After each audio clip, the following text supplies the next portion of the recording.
जय श्री कृष्णा भक्तजनों। कार्तिक मास महात्मा अध्याय 5वां। नारद जी कहने लगे कि हे ब्राह्मण, कार्तिक मास का कोई सुंदर व्रत कहिए। तब ब्रह्मा जी कहने लगे कि हे पुत्र, विधिवत जो परम पवित्र और पाप नाशक नक्त व्रत है वह सौभाग्यवती स्त्रियों को अवश्य करना चाहिए। नारद जी के प्रश्न किया कि हे ब्राह्मण, उस व्रत की क्या विधि है और कब करना चाहिए। तब ब्रह्मा जी ने कहा कि हे पुत्र, तुम्हारे स्नेहवश यह अति उत्तम गुप्त कार्तिक मास का व्रत कहता हूँ। तुम सावधान होकर सुनो। अश्विन शुक्ला पूर्णमासी को प्रातः काल उठकर शौच आदि से निर्वृत्त होकर दत्त मंजन आदि करके नदी संगम, नदी, सरोवर, दबे कुंड या घर में स्नान करें। व्रत के एक दिन पहले सिर ना धोएं तथा व्रत वाले दिन विधि पूर्वक स्नान करके पवित्र मन से विधाता का स्मरण करें तथा व्रत का संकल्प करें और कहें कि हे जगत कर्ता, आप मेरे पति देव की रक्षा कीजिए, मेरी संतान की वृद्धि कीजिए। यह मंत्र पढ़कर सूर्य को प्रणाम करके और सुंदर वस्त्र तथा आभूषण आदि को धारण करके दिन के समय भोजन ना करें, ना ही जल पिएं, अर्थात भजन आदि में सारा दिन व्यतीत करें। ब्रह्मा जी के कहने लगे कि हे पुत्र, सायंकाल को हमारा ब्रह्मा जी का चांदी के पात्र में दूध डालकर रखें। सोना, चांदी, तांबा अथवा मिट्टी की हमारी मूर्ति बनाए, उसमें लाल वस्त्र पहनना चाहिए, उसे लाल वस्त्र पहनाकर रखना चाहिए। विधि पूर्वक हमारा व्रत करने और चांदी के पात्र में रखे हुए दूध को सोने की मतनी से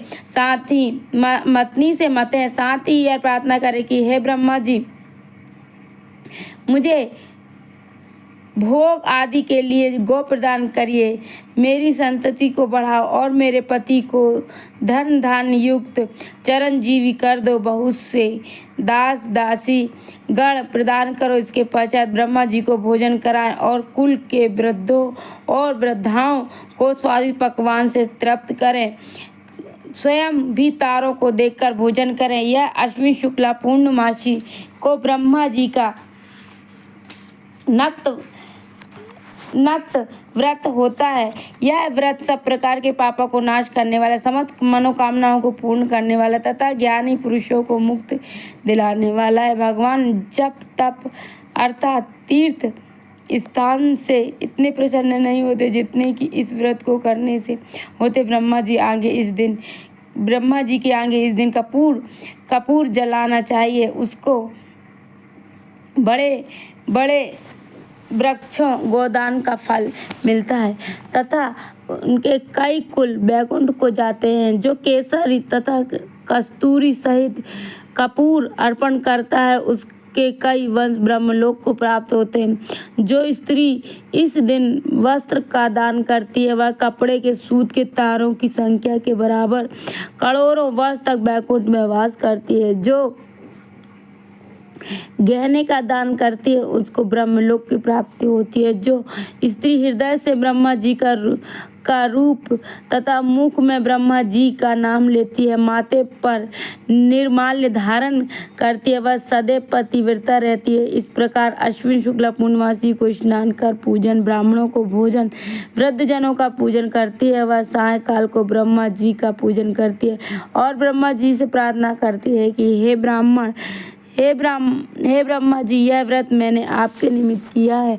इसमें किसी प्रकार की कोई गलती हो तो आप उसको क्षमा कर दीजिए और कोई त्रुटि हो तो उसे पूरा कर लीजिए। जो कमी है उसे पूरा कर लीजिए।